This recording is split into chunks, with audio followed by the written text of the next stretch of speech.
selalu ku tinggikan, ku agungkan selamanya.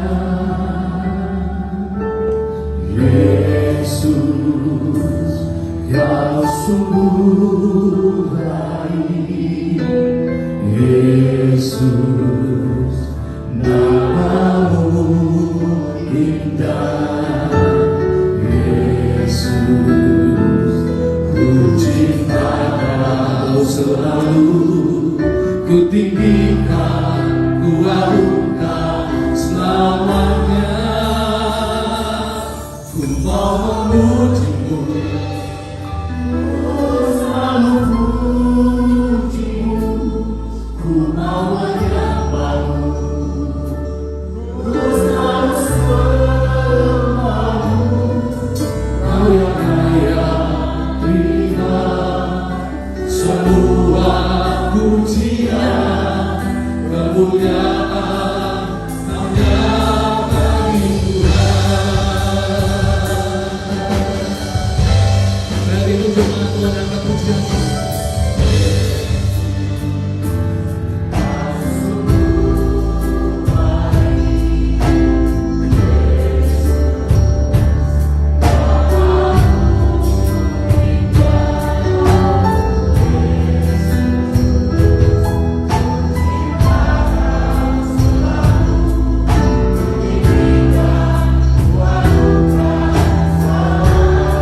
Yesus Kau sungguh terima pujian, Kau layak terima pujian, Kau layak.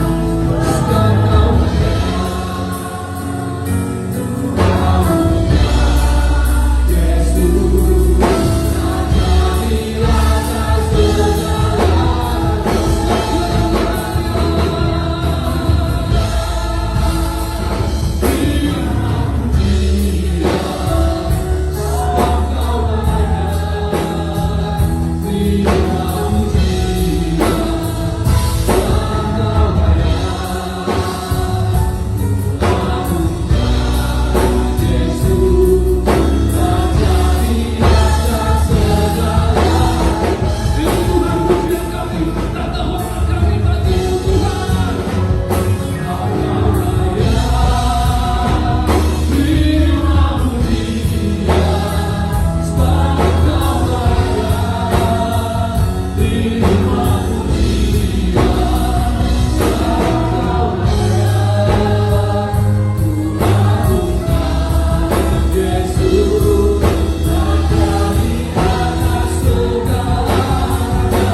Mari kita berdoa.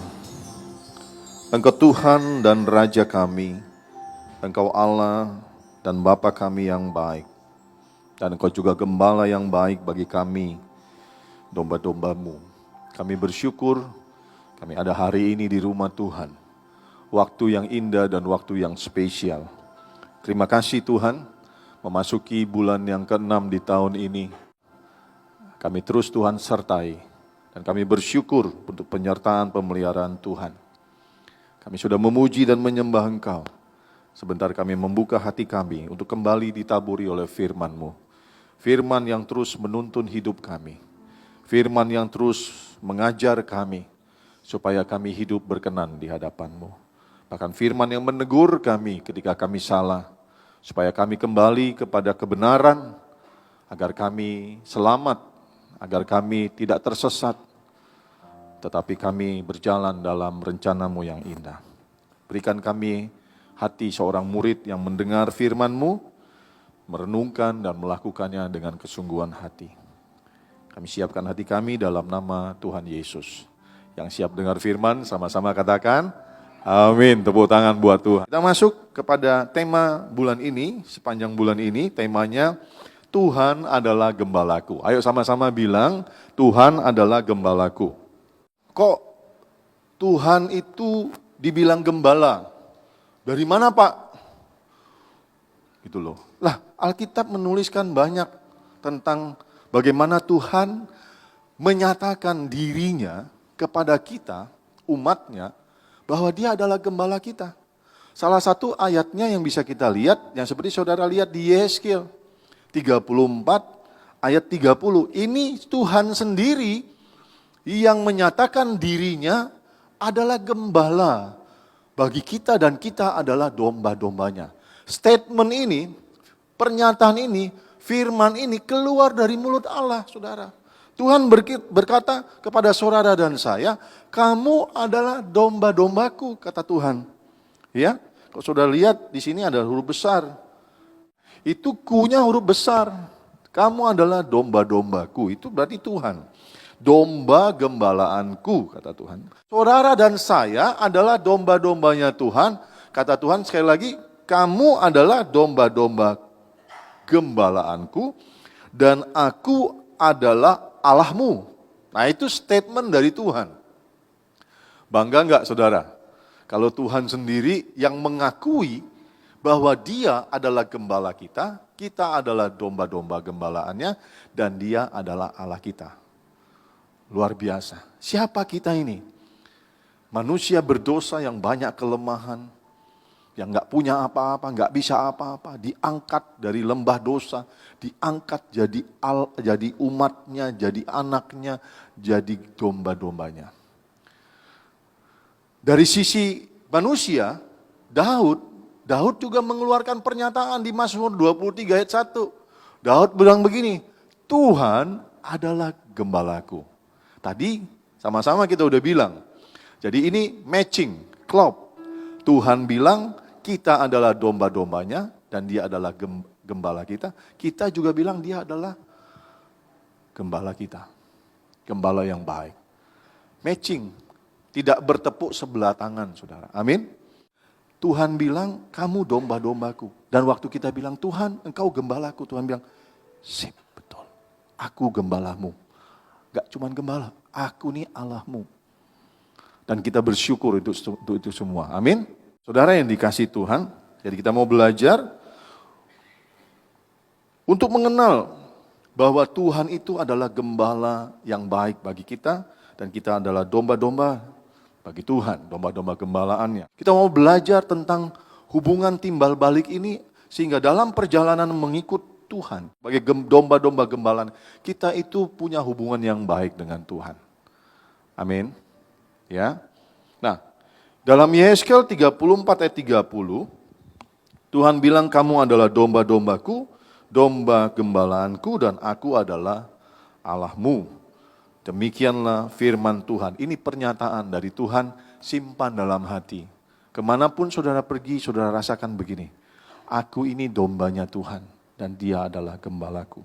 Nah waktu saudara simpan ini, hidup saudara jadi tenang. Karena Tuhan adalah gembala kita. Mari kita lihat lanjut, Mazmur 23. Mazmur Daud saudara, tadi saya bilang, Daud membuat satu pernyataan. Tuhan adalah gembalaku, tak akan kekurangan aku. Ada ayatnya sampai ayat 6, nanti kita bahas minggu ketiga.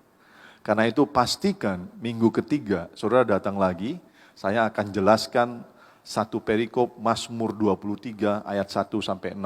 Saya sudah siapkan, tapi nggak bisa dua sesi ini dalam satu kali, terlalu panjang saudara. Ya, ini baru intronya aja, ketika Daud bilang, Tuhan adalah gembalaku, langsung dia bilang begini, tak akan kekurangan aku. Kalau saudara baca Mazmur 23 ayat 1 sampai 6, di situ kita akan belajar, ketika kita menjadi domba yang baik dalam mengikut Tuhan, maka semua janji Tuhan, mulai dari ayat 1 sampai ayat yang ke-6, itu menjadi bagian yang akan kita dapatkan, kita alami dalam mengikut Tuhan. Nah nanti datang minggu ketiga. Amin. Satu aja ayat 1. Kalau kita menjadikan dia gembala dan kita menjadi domba bagi Tuhan. Domba bagi Tuhan yang dimaksud itu begini, domba yang baik. Ayo bilang kiri kanan. Maksudnya domba yang baik. Ya. Maka kita nggak akan kekurangan. Kita nggak akan kekurangan. Tapi Pak kemarin sempat bokek tuh. Bisa aja Tuhan izinkan kita bokek. Tapi enggak selamanya. Enggak selalu. Selalu ada pertolongan tepat waktu. Amin. Saya ingat berapa waktu lalu ya, setahun lalu mungkin saya pernah kesaksian. Saya enggak punya duit. Cuma ada 300.000. Tapi hari ini, enggak tuh, saya dicukupin sama Tuhan. Cuman sebentar aja ngalamin, seminggu, 2 minggu. Habis itu Tuhan kirim lagi berkatnya, pemeliharaannya. Makanya, amin, apa yang Daud bilang. Tuhan adalah gembalaku, takkan kekurangan aku. Itu baru satu janji Tuhan. Banyak janji Tuhan buat kita, kalau kita menempatkan diri jadi domba yang baik. Nah, kita mau belajar jadi domba yang baik itu seperti apa. Amin. Ya. Di gereja, Pak, aku kan udah gereja, jadi domba yang baik. Ya, puji Tuhan. Datang ke gereja, cari gembala, ya, cari Tuhan, bersyukur untuk berkat Tuhan sepanjang minggu, memuji menyembah Tuhan. Bagus. Lanjutkan dalam kehidupan sehari-hari. Gak cuma di gereja aja kelihatan kayak malaikat. Amin. Ya, gak di gereja aja menguduskan diri, tapi di luar gereja, Senin sampai Sabtu, 24 jam, jaga hidupmu, jadi domba yang baik. Di gereja ada juga, gak semuanya domba, mohon maaf nih. Saya gak menuduh saudara, tapi sebagai gembala, saya bisa lihat. Gak semuanya domba, ada dombing. Apa Pak dombing? Domba kambing. Di gereja kayak domba. Di luar gereja jadi kambing. Suka-sukanya aja hidupnya. Gak mau nurut. Domba itu nurut sama gembala. Gembala bilang apa, ikut. Gembala pergi, ikut. Gak jauh-jauh. Tapi kalau kambing, suka-sukanya aja. Gembala ngomong apa, dicuekin. Dombing. Nah sekarang coba lihat ke kiri kanan. Orang dekatnya aja bilang, kamu domba atau dombing? Bilang gitu. Ya, gitu loh. Jadi domba bukan dombing. Amin. Ya, Tuhan membuat perbedaan, membuat perumpamaan. Domba itu adalah umat kesayangan. Dombing ini yang nanti akan binasa karena ketidaktaatan. Amin. Nah, mari kita lanjutkan. Dalam Mazmur 23 ayat 1 ini, Daud itu membuat satu statement, pernyataan, pengakuan, confession. Tuhan, engkau adalah gembalaku. Itu pengakuan Daud terhadap Tuhan. Yang seharusnya kita juga buat pengakuan itu. Saya kasih tips sedikit. Kemarin saya ada baca, bahasa Inggris, dia bilang begini. Doa itu ingat 4 hal. Wako, dia bilang. W-A-C-O. W itu worship. Pertama waktu berdoa itu worship.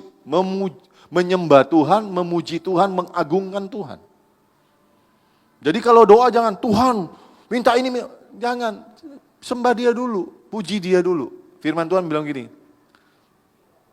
naikkanlah segala permohonanmu, doamu disertai dengan ucapan syukur. Ucap syukur dulu. W-nya itu worship first. Sembah dia dulu. Puji dia. Tuhan engkau ajaib. Engkau dahsyat. Engkau hebat. Engkau sanggup lakukan mujizat. Sembah dia. Puji dia. Agungkan dia. Baru A. A itu artinya admire. Agungkan dia. C itu confession. Confession itu mengaku. Tuhan kaulah segalanya bagiku. Tanpa engkau, aku gak bisa apa-apa Tuhan. Engkaulah sumber kekuatanku. Confession, mengaku di hadapan Tuhan. Aku butuh engkau Tuhan. Aku gak bisa hidup tanpa Tuhan. Confession, mengaku. Baru dilanjutkan dengan O. Obedience. Ketaatan. Tuhan, aku mau mengikuti engkau. Apapun yang kau lakukan, engkau perintahkan, aku mau lakukan. Dan ketika kita dengar suara Tuhan, yang kita baca firman-Nya, kita dengar firman-Nya, kita lakukan. Maka doamu dijawab sama Tuhan. Amin. Kita seringkali doa cuma minta. Tapi gak ada worship, gak ada say thank you, gak ada bilang terima kasih. Nuntut terus. Malah ngomel sama Tuhan. Lalu gak taat, gimana doa kita mau dijawab? Amin. Nah, tadi sudah saya kasih tips. Kita lanjut. Daud itu bikin pernyataan sama Tuhan. Dan waktu Daud berkata, Tuhan engkau adalah gembalaku, itu enggak cuman pernyataan. Tapi sekaligus adalah merupakan satu gambaran tentang hubungannya dengan Tuhan. Ketika dia berkata, Tuhan engkau adalah gembalaku, Daud sedang menggambarkan hubungan dia dengan Tuhan. Bahwa kalau Tuhan adalah gembalanya, dia adalah dombanya Tuhan. Amin. Ini saudara, ini pernyataan dari Daud. Sama seperti kita bilang tadi, Tuhan adalah gembalaku. Kita sedang bilang sama Tuhan, kalau Tuhan gembala, aku nih dombanya Tuhan. Sama nih ya.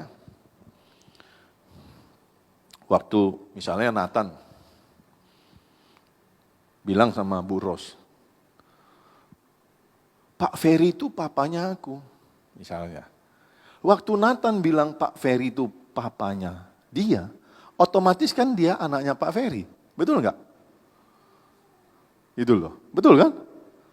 Ketika Via bilang, Bu Marta itu mamiku, otomatis dia sedang menerangkan hubungan orang tua anak dan dia juga sedang menerangkan kalau Bu Marta mamanya, dia anaknya Bu Marta.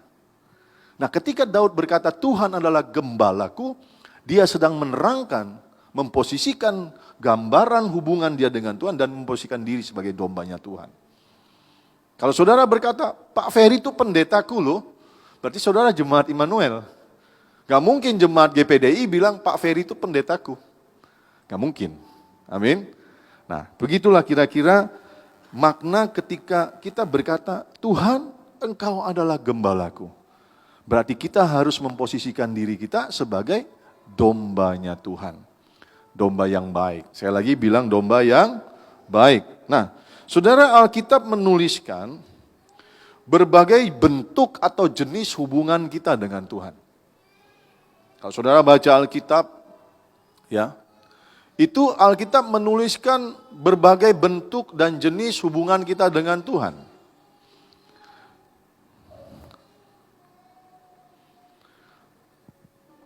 Yang pertama, Dia Tuhan dan kita adalah umat-Nya.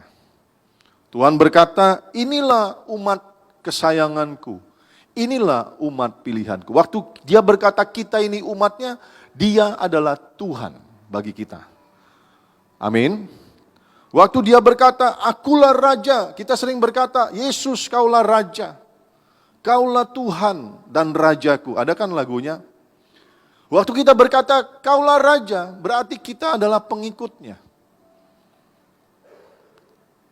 Di dalam kerajaan Allah. Kita sering berkata juga, dia adalah Tuhan dan kita hambanya. Alkitab dalam bahasa Inggris menuliskan, He is our master. Kata master di situ artinya Tuhan. Kalau dia Tuhan, kita ini hambanya. Kemudian kita disebut sahabat-sahabatnya Allah. Kitab Matius berkata, Tuhan sendiri mengangkat kita menjadi sahabatnya. Tuhan berkata, aku tidak lagi menyebut kamu hamba, tapi aku memanggilmu dengan kata sahabat. Sebab hamba enggak tahu apa yang dilakukan oleh tuannya. Tapi sahabat tahu apa yang dikerjakan oleh tuannya, oleh sahabatnya. Dia mengangkat kita menjadi kekasihnya. Dia mengangkat kita menjadi mempelainya. Kita disebut sebagai mempelai wanitanya Allah. Karena nanti kita datang, Tuhan datang yang kedua kali, mempelai itu datang. Dia akan menjemput kita, mempelainya, mempelai wanitanya. Itu gambarannya, saudara. Amin. Nah, ketika kita membahas tentang bentuk dan jenis hubungan kita dengan Tuhan, ketika kita membahas dia Tuhan dan kita umat, dia Raja, kita pengikut, dia Tuhan, kita hamba, kita sahabat, kita kekasih, kita mempelainya. Ini semua harus kita pelajari dengan baik. Sehingga kita bisa menempatkan diri dengan benar di hadapan Tuhan. Kita nggak bisa memisahkan begini, oh aku nih hambanya Tuhan, tapi aku bukan kekasihnya Tuhan. Nggak bisa, saudara. Karena semua bentuk hubungan ini, semuanya itu ada dalam hubungan kita dengan Tuhan. Gak bisa, oh aku gak mau jadi hambanya, aku mau jadi kekasihnya aja. Gak bisa, saudara. Aku gak mau jadi hambanya, Aku mau jadi sahabatnya. Enggak bisa, saudara. Untuk menjadi hamba, untuk menjadi kekasihnya Tuhan, harus melewati proses-proses ini, saudara. Amin. Ini persyaratan mutlak untuk membangun hubungan dengan Tuhan. Kita nggak mungkin jadi kekasih Tuhan kalau nggak punya hati hamba. Nanti cinta kita bertepuk sebelah tangan. Saudara bilang begini, dia Tuhanku, aku umatnya, aku ini mempelainya Tuhan. Tapi saudara nggak punya hati hamba. Nggak punya kerendahan hati di hadapan Tuhan. Nggak punya keinginan melayani Tuhan. Saudara mau jadi mempelainya Tuhan, tapi nggak punya hati hamba, nggak bisa, saudara. Makanya belajar. Ini bagus pengajaran di gereja ngajarin saudara. Kalau kita mau menjadi mempelainya, ini adalah tingkat tertinggi dalam hubungan kita dengan Tuhan. Mempelai, saudara. Tapi untuk jadi mempelai ini nih harus dilewati. Aku mau jadi mempelainya Tuhan, sehingga Tuhan datang jemput aku masuk surga. Tapi kita nggak mau jadi sahabatnya Tuhan. Nggak bisa, saudara. Kita nggak mau dekat sama Tuhan, nggak mau ngobrol, nggak mau ngabisin waktu sama Tuhan. Nggak bisa, saudara. Saudara mau masuk surga, disuruh doa aja nggak mau. Jangan harap masuk surga. Saya ngajar benar. Kadang-kadang nggak enak saudara dengar. Tapi nggak apa-apa, saya ngajar kebenaran. Firman Tuhan berkata, apakah aku jadi musuhmu kalau aku ngajarin kebenaran? Seharusnya enggak. Saudara jangan marah sama saya. Saya mengajar kebenaran karena saya mengasihi saudara. Disuruh doa enggak mau. Malas doa. Berharap masuk surga jadi mempelai Tuhan. Enggak bisa, saudara. Yang namanya sahabat itu punya kerinduan untuk mendekat, ngobrol, mau memberikan korban waktu. Kita punya level kenal, berteman, bersahabat. Bersahabat tuh levelnya dalam, saudara. Amin. Kita nggak mungkin jadi sahabat seseorang kalau kita nggak pernah habisin waktu sama-sama. Nggak bisa. Harus korban waktu untuk bersama-sama. Nah doa aja nggak mau, disuruh doa unity, jemaat nggak ada. Semua pengerja 1-2 jemaat. Lalu saudara bilang, aku mau masuk surga Tuhan. Jadi saudara kita perlu belajar nih. Ini bertingkat. Kita nggak mungkin jadi kekasihnya kalau kita nggak masuk kepada level hamba. Orang nggak mungkin nikah kalau nggak jadi kekasih dulu. Dulu Ibu Mariana sama Bapak pacaran dulu kan, kekasih dulu kan, baru nikah. Iya kan? Nggak mungkin langsung nikah toh. Baru kenal tuh langsung nikah. Nggak mungkin. Meningkat hubungannya. Kayak ginilah. Amin. Jadi kita harus belajar bagaimana jadi umat yang baik. Jadi pengikut yang baik, jadi hamba yang baik. Jadi sahabat yang baik, jadi kekasih yang baik. Jadi mempelai yang berkenan, layak di hadapan Tuhan. Makanya gereja ngajarin saudara. Wah kalau gitu susah dong Pak masuk surga. Enggak susah. Roh Kudus akan memberi kekuatan. Bukan susah, saudara nggak mau belajar, nggak mau melangkah, nggak mau berkorban. Amin. Ya, ayo berubah. Udah berapa lama ikut Tuhan? Ayo berubah, menjadi lebih dalam, lebih sungguh-sungguh, berubah dari hari ke hari. Ya, saya mengasihi saudara. Saya berdoa satu hari kelak kita semua ada di sorga. Amin. Ya.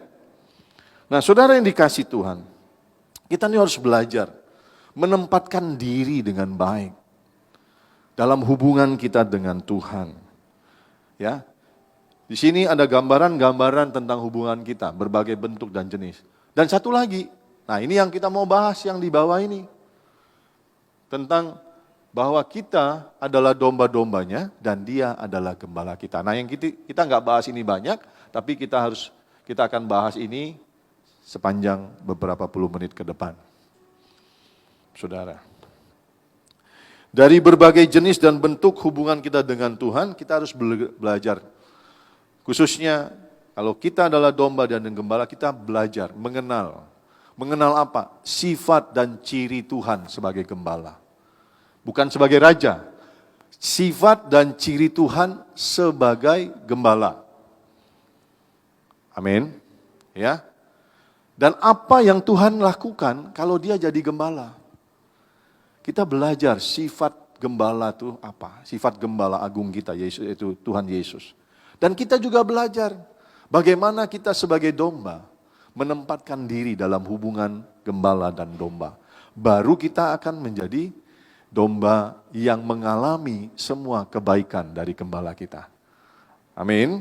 Nah, kita harus mengenal pola hubungan itu. Saya kasih contoh ya. Kalau saya terima karyawan, saya jadi pemimpin ya. Pemilik, bos, saya punya karyawan, ngelamar. Nah, di rumah aja contohnya.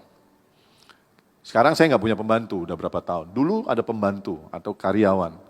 Ketika saya terima dia sebagai karyawan atau pembantu, saya pasti kasih tahu sama dia. Ini tugas kalian, ini kewajiban kalian, dan ini kewajiban saya. Yuk kita tanda tangan. Sepakat? Jadi. Kalau dia pembantu di rumah saya selalu kasih tahu Bu Dewi, ajarin dia bagaimana cara gosok. Ajarin dia ngepelnya gimana. Ajarin dia ngatur rumah gimana. Nah, waktu dia sudah diajar tahu, maka hubungan saya dengan pembantu, hubungan kami, itu jadi baik, karena dia tahu tugas dan kewajibannya, tahu selera saya. Tapi kalau sudah dikasih tahu, dia nggak nurut, nggak lama tuh. 1-2 bulan dikeluarkan. Kenapa? Karena dia nggak nurut, saudara. Nah, waktu kita ini punya hubungan sama Tuhan, sebagai gembala agung dan kita domba, kita harus tahu pola hubungannya gimana. Supaya hubungannya baik dan langgeng. Itu karyawan yang tinggal di rumah saya, kalau hubungannya baik, dia terima gaji terus tiap bulan. Gak cuman gaji. Kalau saya bawa makanan, kasihin, banyak hal kebaikan yang dia bisa terima. Tapi kalau ngeselin terus, gak mau taat, ya gak bisa tinggal di rumah. Gak ada hubungan lagi, dikeluarkan, gak terima gaji, terserahlah mau apa. Nah gitu juga kita sama Tuhan, amin. Ya. Kalau kita ngerti maunya Tuhan, kita punya hubungan yang baik sama Tuhan. Nanti tinggal sama Tuhan, di rumahnya Tuhan, di surga. Tapi kalau kita nggak tahu menempatkan diri, bikin kesel terus, ya nggak bisa, saudara. Dikasih tahu, dikasih kesempatan, nggak mau dengar, ya nggak bisa, saudara. Sampai di sini yang nangkep bilang amin. Nah, mari kita lihat, saudara, bagaimana hubungan kita dengan Tuhan, bahwa Dia adalah Tuhan dan kita adalah domba-domba gembalaannya. Nah, mari kita belajar dari 3 hal, 4 saudara. Ciri atau sifat dan bagian Tuhan sebagai gembala. Nanti saudara buka dalam Yohanes pasal 10 ayat 1 sampai dengan 15. Ya, PR, catat. Ya, foto. Yohanes pasal 10 ayat 1 sampai 15, itu sampai 5 kurang satunya, 1 sampai 15 saudara. Nanti dibaca di rumah ayat paragraf perikop lengkapnya. Nih saya ambil beberapa ayat saja yang memang punya hubungan yang kuat. Jadi saya nggak main comot-comot ya. Nah, karena kalau baca semua nggak ada waktu. Nah, saudara nanti lihat di rumah perikop lengkap. Nah, Yesus berkata, yang satu cirinya, ciri Yesus sebagai gembala itu, kalau tadi dia bilang, akulah gembalamu. Itu secara umum, kamu adalah domba-dombaku. Nah, tapi secara spesifik, Yesus itu juga memberikan gambaran, kalau dia sebagai gembala, dia adalah gembala yang baik. Nah, gitu ya. Nah, kita bersyukur, kita bisa pegang janji Tuhan. Tuhan kan bilang, dalam Yohanes pasal 10 ayat 14a, Tuhan kan bilang bahwa Tuhan gembala yang baik. Maka kita bisa minta sama Tuhan, tunjukkan kebaikan-Mu bagi kami Tuhan. Dan kita bersyukur kita punya gembala yang baik, karena gembala itu ada 2. Kalau saudara baca di Yohanes pasal 10 ini, ternyata ada 2 tipe gembala. Gembala yang baik dan gembala upahan. Gembala upahan itu kata Tuhan, kalau ada musuh datang, binatang buas atau segala sesuatu yang membahayakan, dia kabur. Dia tinggalkan domba-dombanya. Biarin dia cuekin, saudara. Tapi Yesus berkata, aku bukanlah gembala upahan. Aku gembala yang baik. Tepuk tangan buat Tuhan. Tuhan bilang, Tuhan menggambarkan, menyatakan dirinya, akulah gembala yang baik. Wah, luar biasa nih. Kita sungguh bersyukur, inilah janji Tuhan tentang dirinya bahwa dia baik sebagai gembala. Baik di sini artinya memang sifatnya baik. Baik di sini menunjukkan bahwa Yesus tidak hanya sifatnya baik, tapi Yesus baiknya itu artinya gini, dia bertanggung jawab untuk melakukan tugas-tugasnya sebagai seorang gembala. Makanya Tuhan itu ketika dia berkata, akulah gembala yang baik, dia sedang menerangkan dirinya supaya kita kenal dia. Supaya kita tahu seperti apa gembala ini. Sifatnya baik dan dia juga bilang, aku bertanggung jawab melakukan tugasku sebagai seorang gembala bagi domba-domba gembalaanku. Luar biasa, saudara. Ketika kita berkata, karyawanku tuh baik, artinya dia itu lakukan tugasnya dengan baik. Betul nggak? Sama. Yesus berkata, akulah gembala yang baik, dia sedang kasih tahu bahwa dia akan lakukan tanggung jawab tugasnya sebagai seorang gembala dan kita tidak perlu khawatir sebagai dombanya karena dia akan lakukan tugasnya sebagai gembala bagi kita.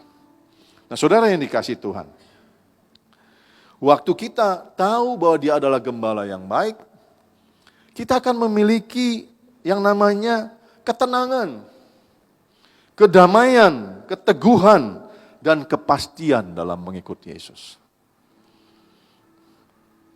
Waktu kita tahu, nah hari ini saudara diberitahu, kita adalah domba dan dia adalah gembala dan dia gembala yang baik. Seharusnya waktu kita tahu, kita merasa tenang, gak salah pilih gembala. Amin. Betul gak?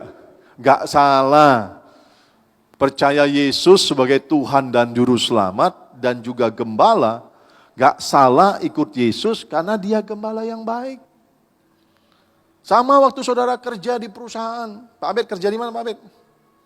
Semoy. Ini perusahaan yang baik. Aku kerja di sini. Pasti gajiku dibayar, gitu ya. Fasilitas asuransi dibayar. Sehingga Pak Abed waktu kerja nggak ada rasa galau, was-was, khawatir. Bayar nggak gaji ya? Bayar nggak gaji ya? Ini perusahaan stabil nggak ya? Jangan-jangan baru kerja 2 bulan, perusahaannya bangkrut. Dan sebagainya. Tapi Pak Abed tahu nih perusahaan baik, bagus. Ya udah tenang kerja. Gitu Pak Abed ya. Tiap bulan terima gaji, ada bonus, overtime, fasilitas yang lain. Sehingga tenang, damai. Sama waktu kita tahu, percaya bahwa Yesus adalah Tuhan dan juga gembala yang baik bagi kita. Maka sebagai domba-dombanya, kita nggak ada rasa khawatir. Karena kita tahu hidup kita akan dijaga, dipelihara oleh Tuhan dengan baik. Amin. Tepuk tangan buat Tuhan. Dia gembala yang baik. Makanya Daud ketika dia berkata, Tuhan adalah gembalaku, takkan kekurangan aku. Lalu di bawah dia tulis. Bahkan ini jadi lagu. Ayo nyanyi yuk. Takkan kekurangan aku, ia membaringkan aku. Ia membaringkan aku di padang yang berumput hijau. Dia membimbingku ke air yang tenang. Ia menyegarkan jiwaku.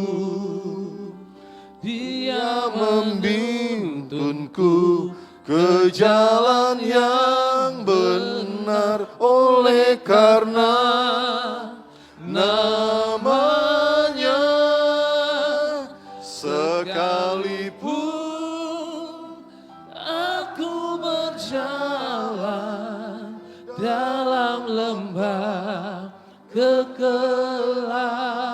Aku tidak takut bahaya. Aku tidak, takut bahaya. sebab Tuhan besertaku. Sebab Tuhan besertaku. Tepuk tangan buat Tuhan. Daud kenal Tuhan juga adalah gembala bagi dia. Waktu dia percaya Tuhan adalah gembala yang baik, maka dia tenang. Dia bilang, aku gak akan kekurangan. Karena Tuhan itu bimbing aku. Dia menuntunku ke jalan yang benar. Aku gak akan tersesat. Aku akan sampai tujuan. Ia membawaku ke air yang tenang. Lalu dia tulis di bawah paling terakhir, sekalipun aku dalam lembah kekelaman, aku tidak takut bahaya, dia bilang. Sebab apa? Sebab Tuhan besertaku. Nah, inilah yang harus kita kenali, sifat, ciri bahwa Tuhan itu gembala yang baik. Katakan dia gembala yang baik. Amin. Dia gembala yang baik.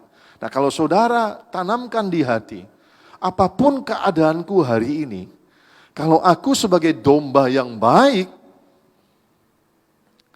aku gak perlu khawatir keadaanku. Kalau aku sakit, Tuhan sembuhkan. Kalau aku kekurangan, Tuhan akan pelihara hidupku. Kalau aku tersesat, Tuhan akan panggil, akan cari dan bawa aku pulang. Kalau aku butuh, maka dia ada bagiku. Sehingga hidup kita itu tenang kalau kita kenal siapa Tuhan kita, siapa gembala kita. Amin. Nah, saudara yang dikasih Tuhan, mari lihat yang kedua.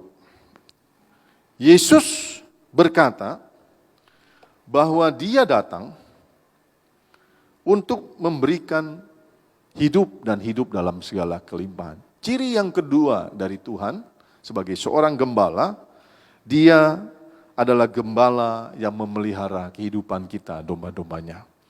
Memelihara kehidupan, katakan memelihara kehidupan. Nah, apa yang kita butuhkan, Tuhan akan sediakan. Apa yang kita perlukan, Tuhan akan cukupkan. Di dalam kitab Filipi, pasal 4, ayat 13, aku cakap menanggung segala perkara di dalam Yesus yang memberikan kekuatan kepadaku. Jadi kalau kita ini sebagai domba-dombanya Allah, dalam posisi yang benar sebagai domba-domba yang baik, Tuhan ada untuk selalu memberi kekuatan. Filipi 4 ayat 19, janji Tuhan. Allahku akan mencukupi segala kebutuhan dan keperluanku. Juga keperluan dan kebutuhan saudara. Di dalam Yesus Kristus Tuhan, menurut kekayaan dan kemuliaannya. Jadi kalau kita ini percaya bahwa dia adalah gembala yang baik, menempatkan diri sebagai domba yang baik di posisi yang benar, maka kehidupan kita dipelihara oleh Tuhan. Seperti Yohanes 10 ayat 10, Tuhan bilang pencuri datang untuk mencuri, membunuh dan membinasakan. Siapa? Iblis, saudara. Kuasa gelap. Tapi aku datang, kata Tuhan, supaya mereka, yaitu saudara dan saya, mempunyai hidup dan mempunyai dalam segala kelimpahan. Nah, saudara bisa bahas ini, saya akan jelaskan.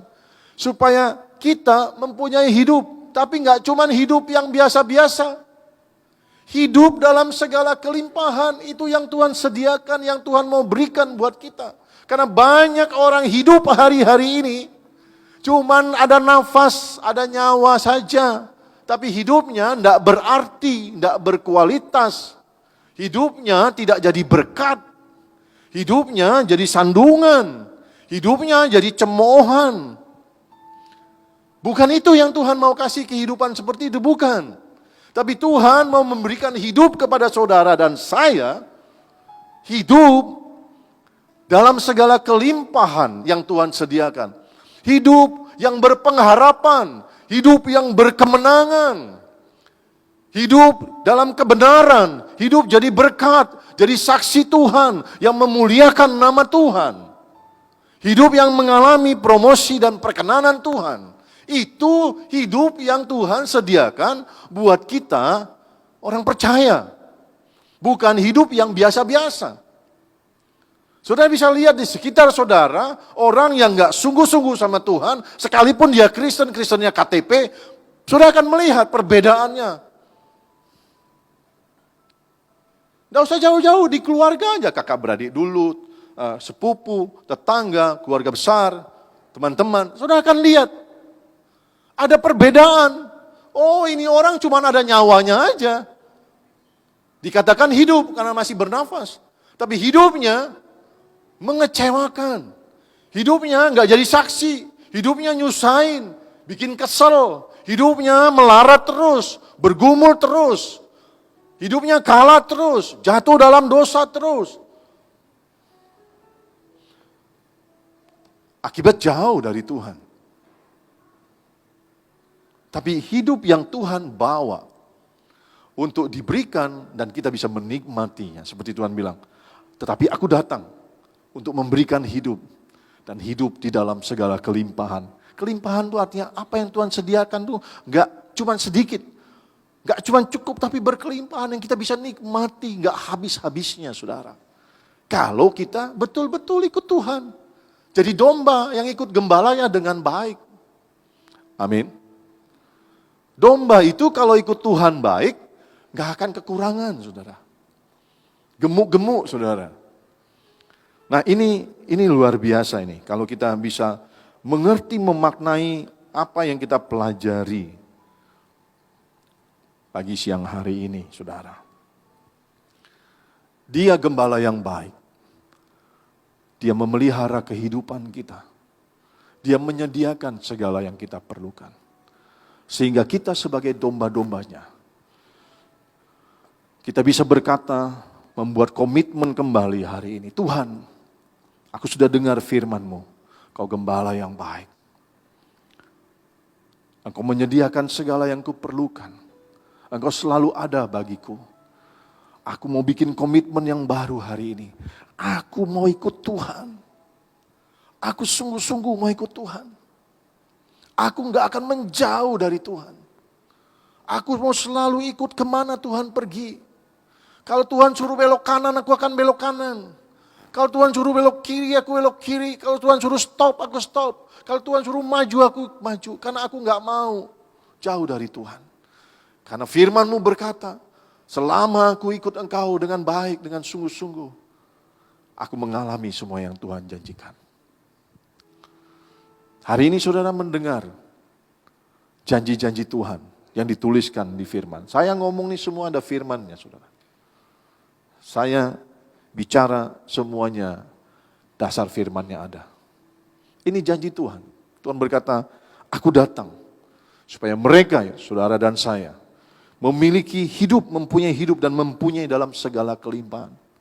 Hidup orang yang sungguh-sungguh dalam Tuhan itu bukan hidup yang biasa-biasa. Tapi hidup yang luar biasa. Ini gak bicara harta melimpah, bukan. Oh, kalau hartanya banyak, naik mobil Mercy, rumah gedung, baru bukan. Tapi setidaknya orang yang ikut Tuhan, berkecukupan. Saya juga bukan orang kaya. Tapi saya mau bilang ini, selama saya ikut Tuhan, ketika ada, dicukupkan. Ada waktunya, membutuhkan, gak punya, tapi Tuhan segera penuhi lagi bejana-bejana itu. Ada waktunya bejana itu airnya tinggal sedikit, tapi Tuhan segera penuhkan lagi untuk memeliharakan kehidupan kita. Gak cuma bicara harta, uang, materi, bicara sukacita, bicara pengharapan, kekuatan, hikmat, pengurapan Tuhan, kuasa, otoritas. Dan kita memiliki segala sesuatunya. Hidup dalam Tuhan itu bukan hidup yang biasa-biasa. Hidup di dalam Tuhan, hidup yang luar biasa. Katakan amin, tepuk tangan buat Tuhan. Sekalipun saudara bergumul, tapi kalau saudara di dalam Tuhan, saudara akan mengalami hal-hal yang luar biasa di dalam Tuhan. Karena janji Tuhan itu penyertaannya sempurna. Dia gak pernah tinggalin kita, saudara. Firman Tuhan berkata, seperti Paulus, kalau gak salah Paulus berkata, di dalam kelemahankulah kuasamu nyata bekerja. Wah, luar biasa. Jadi kalau hari ini ada yang bergumul nih, apapun pergumulan saudara, ekonomi kah, kesehatan, hubungan, ketika saudara sedang dalam keadaan lemah, bergumul, bersyukur, karena saudara akan dapat perhatian yang khusus dari Tuhan. Baca kalimat bahagia yang Tuhan tulis di bukit, di Matius pasal 5 atau 6. Berbahagia orang yang lapar, karena dia akan dikenyangkan. Berbahagia orang yang bersedih, karena dia akan dihiburkan. Amin. Nah, kalau saudara jadi domba, ya, dan dia gembala, waktu saudara sakit, gembala itu mungkin punya 200 domba, 300. Tapi ketika ada domba yang sakit, dia akan datangi yang sakit ini. Digendong sama dia. Dia akan obati, dia rawat. Seneng kan? Dapat perhatian khusus dari Tuhan. Bisa dekat-dekat dipeluk sama gembala. Dan saudara akan mengalami kesembuhan. Amin. Bahkan yang tersesat pun Alkitab berkata, karena dia gembala yang baik, dia akan tinggalkan yang 99, dia cari yang satu yang tersesat. Karena dia sayang kita, dia setia, dia cari, dia angkat lagi. Dia bawa kembali ke posisi yang benar, yaitu di kawanannya. Tapi ingat saudara, memang janji Tuhan dia akan cari. Perhatikan, ini penting. Domba yang hilang, Tuhan akan cari.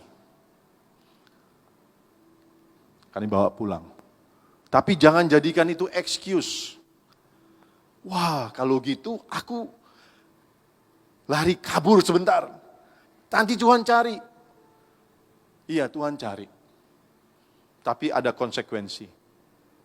Saudara tahu, dalam tradisi penggembalaan, ketika gembala kehilangan satu domba dan dia tinggalkan 99, dia cari yang satu itu, ketika dia udah dapat, dia kasih disiplin sama yang kabur ini.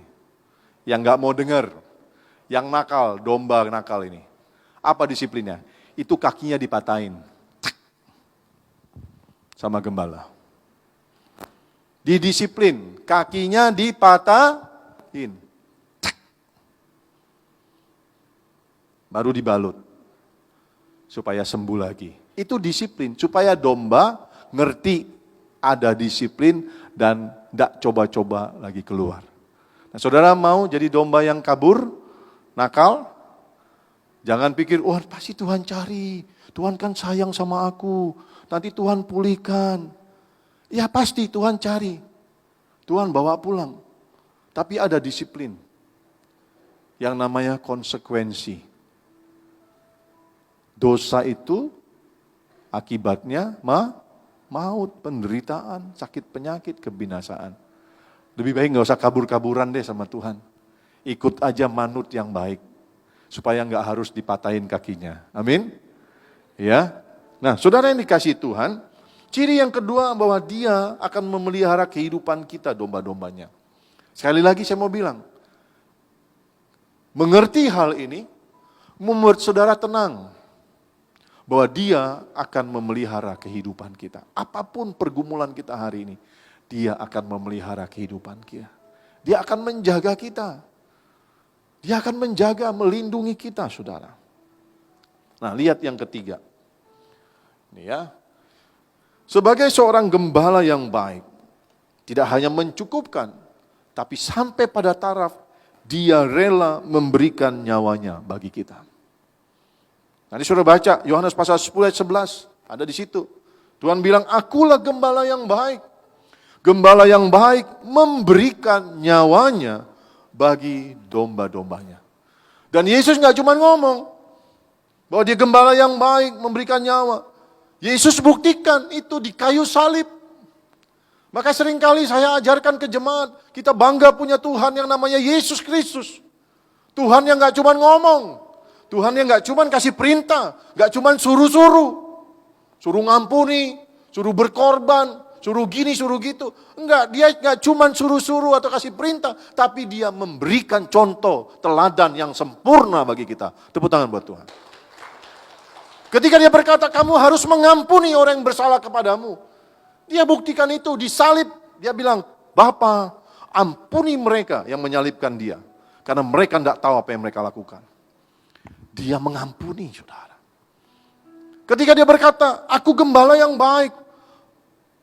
Aku rela memberikan nyawaku. Dia buktikan di kayu salib.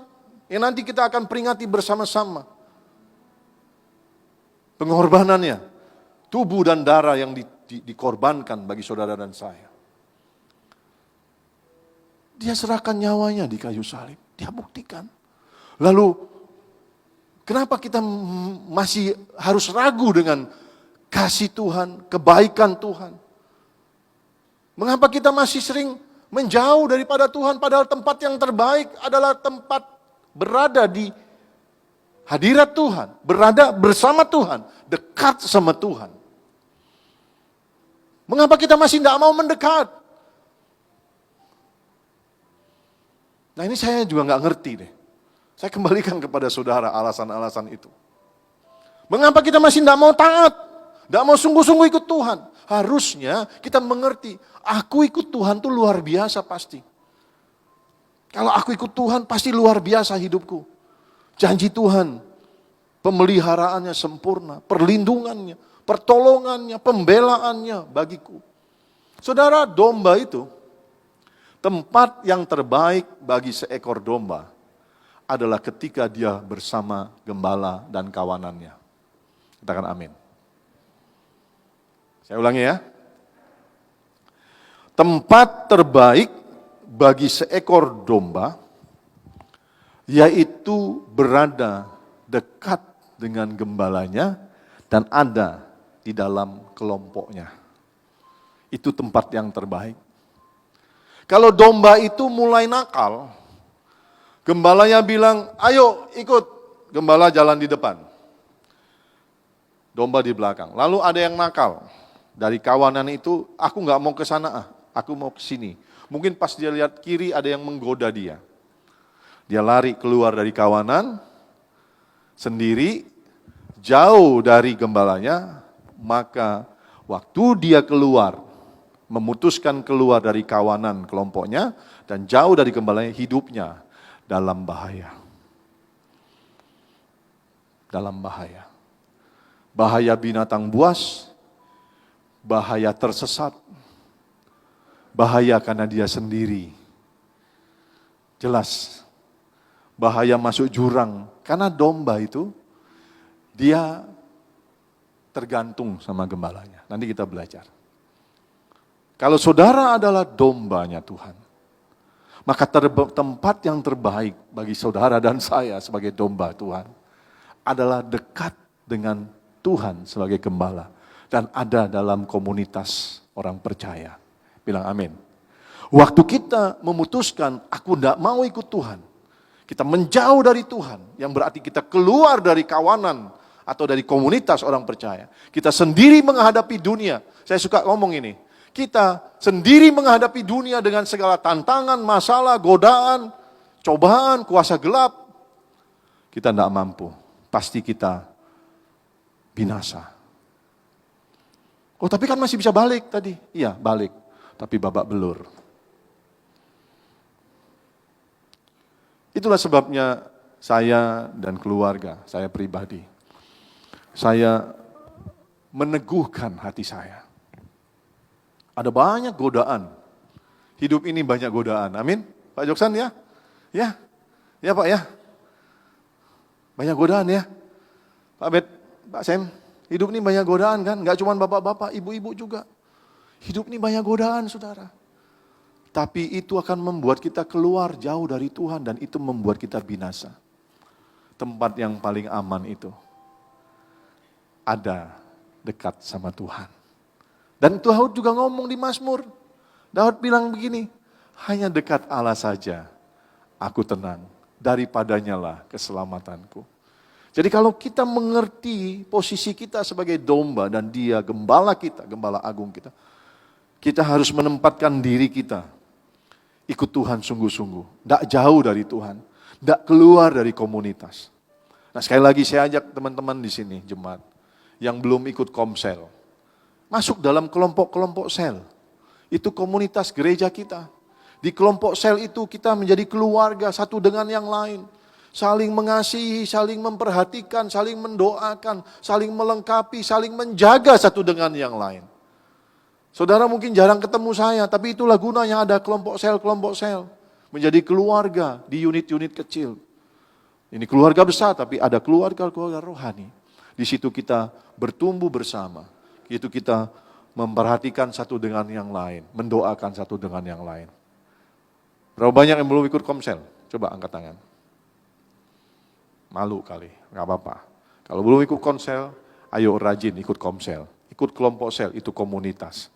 Amin. Nah, lihat seterusnya. Tadi yang pertama dia gembala yang baik, dia memelihara kehidupan kita, dia bahkan rela memberikan nyawanya. Yang keempat, Yesus mengenal dan selalu menyertai kita. Tadi saya sudah sampaikan sedikit. Yohanes pasal 10 ayat 34, Tuhan bilang begini, untuk dia, yaitu gembala ya. D di sini huruf kecil, karena ini sedang menggambarkan gembala dalam arti sebenarnya. Tapi ini gambaran dari gembala agungnya adalah Tuhan. Sama aja. Untuk dia, untuk gembala, penjaga membuka pintu dan domba-domba mendengarkan suaranya. Dan ia memanggil dombanya masing-masing menurut namanya. Lihat, ini warnanya beda. Ini yang penting. Dia memanggil domba-domba masing-masing menurut namanya dan menuntun domba-domba itu keluar. Jika semua dombanya telah dibawanya keluar, ia berjalan di depan mereka dan domba-domba itu mengikuti dia karena mereka mengenal suaranya. Kita sedang fokus kepada si gembala. Jadi gembala itu mengenal domba-dombanya dan menyertai mereka. Dengan cara apa? Dia berjalan di depan menuntun mereka. Itulah gembala agung kita. Itulah Yesus Tuhan yang tidak hanya menyatakan dirinya sebagai Tuhan dan Juru Selamat, tapi dia juga menyatakan dirinya sebagai gembala yang baik bagi kita. Dia kenal saudara lepas pribadi. Dia tahu Pak Halomuan dengan segala keberadaannya. Dia tahu Bu Siti dengan segala kondisi. Dia tahu kehidupan Bu Ros. Dia kenal siapa Ibu Ros. Dia tahu Ibu Rehulina, dia tahu, dia kenal kita pribadi lepas pribadi. Dia tahu apa yang sedang kita hadapi, apa yang sedang kita alami. Dan dia berkata, aku ada bersamamu. Aku menyertai, aku menuntun engkau. Wah luar biasa, tepuk tangan buat Tuhan. Kita boleh berbangga, bersyukur untuk keputusan, aku mau percaya Tuhan. Karena dia gembala yang baik. Saya bersyukur, saya punya gembala seperti Yesus. Amin? Amin, saudara. Sehingga apa? Hidup kita tenang. Menjalani hidup di dunia yang penuh tantangan, masalah. Hidup kita tenang. Kenapa? Kita punya Tuhan yang mengenal kita. Dia kenal saudara. Jangan dipikir, saya ini siapa sih? Saya bukan siapa-siapa, saya bukan siapa-siapa, enggak punya apa-apa. Enggak. Sama semuanya. Tuhan mengenal kita dan dia mengasihi kita. Amin. Bedanya cuma begini aja. Ada yang ngalami janji Tuhan karena sungguh-sungguh ikut Tuhan. Ada yang nggak ngalami janji Tuhan karena main-main sama Tuhan. Itu aja bedanya. Dengar firman-Nya sama kan? Di jam yang sama. Tapi ada yang ngalami janji Tuhan, ada yang nggak ngalami. Yang ngalami janji Tuhan, saya mau bilang, adalah mereka yang mendengar dan melakukan firman.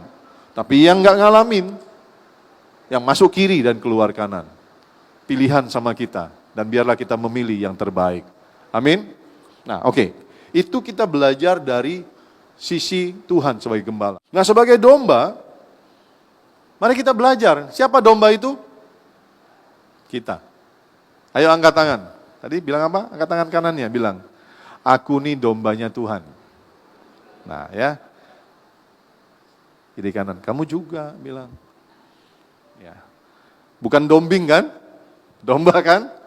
Nah, domba. Nah, sekarang mari belajar. Siapa kita sebagai domba?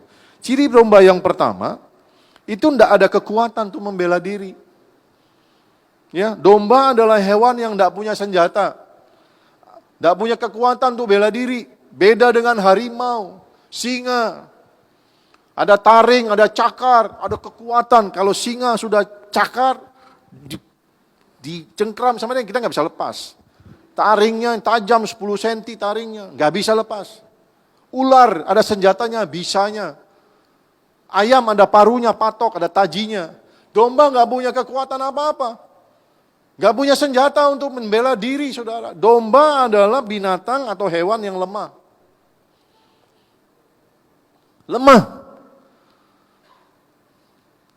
Coba sekali lagi kita praktek. Lihat kanan aja deh, lihat kiri kanan deh, pasangannya.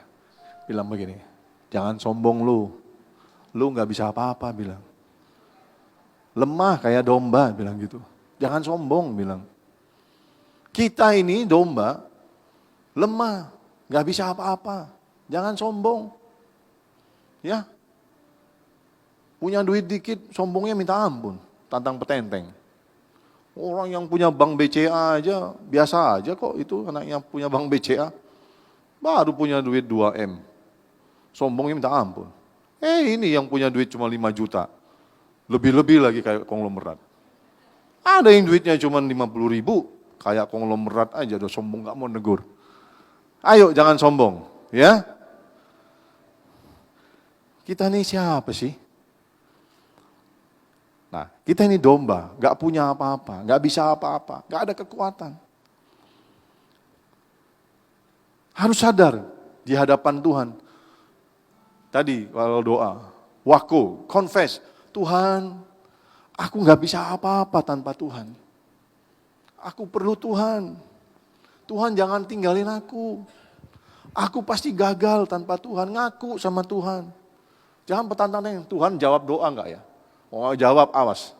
Waduh, gawat deh. Ya, amin.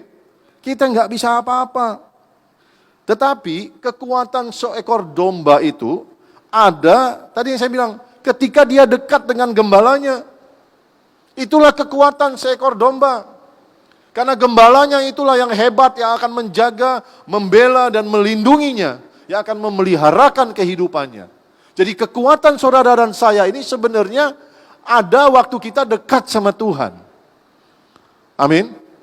Karena Tuhan yang jagain, Tuhan yang menopang, melindungi, Tuhan yang membela kita, Tuhan yang beri kekuatan sama kita. Karena itu kita harus dekat sama Tuhan. Sadari itu. Amin Pak Joksan. Dari tadi Pak Joksan ngeliat saya, nih, maksud Pak Ferry apa nih, nyindir-nyindir terus. Gak apa-apa Pak, biar tersinggung lalu bertobat. Amin. Ya, jangan cegat saya di bawah ya. Gak apa-apa.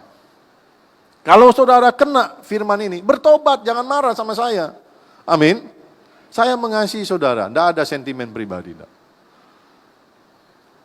Kekuatan kita ketika kita dekat sama Tuhan. Daud seringkali bilang, Allah sumber kuatku, Allah gunung batuku, Allah menara perlindunganku, Allah pembelaku, kata Daud. Sama gembala itu yang bela kita, yang jagain kita. Amin. Nah, ini yang penting juga nih, yang terakhir. Nih. Ya, kita enggak punya kekuatan apa-apa. Domba itu enggak punya kekuatan apa-apa, enggak bisa bela diri. Domba itu dia butuh gembala. Bilang domba itu butuh gembala. Sama bilang, aku juga butuh gembalaku. Bilang. Aku butuh Tuhan. Nah ini pelajaran, mungkin nggak pernah dengar. Domba itu kan binatang yang bulunya tebal. Bulunya tebal. Itu secara berkala, katakan berkala, sering. Itu diolesin minyak, saudara lihat tuh. Dituangi minyak, khususnya kepalanya dituangin. Pertama kepalanya dituang minyak, terus minyak yang tumpah di kepala itu dibalur, diurapi ke seluruh kepala dan seluruh tubuhnya. Ya. Harus sesering mungkin. Untuk apa? Untuk melindungi domba itu dari kutu. Binatang-binatang kecil. Matanya tuh seringkali dihinggapi kutu. kalau dihinggapi kutu, dia tidak bisa lihat. Hidupnya nggak tenang. Domba itu kalau banyak kutunya, dia gusar. Gusar, nggak bisa tidur, nggak bisa tenang. Kenapa? Ada kutu masuk telinganya. Gatal, dia nggak bisa garuk, saudara. Kena hidungnya, matanya dia nggak bisa lihat. Dia ini nggak bisa lepasin sendiri. Masuk kulitnya, gatal, dia nggak bisa garuk, saudara. Sehingga kalau dia udah kena kutu, dia gusar, dia panik, dia nggak tenang, dia nggak bisa gemuk, makannya berkurang, selera makannya berkurang, lama-lama dia bisa mati.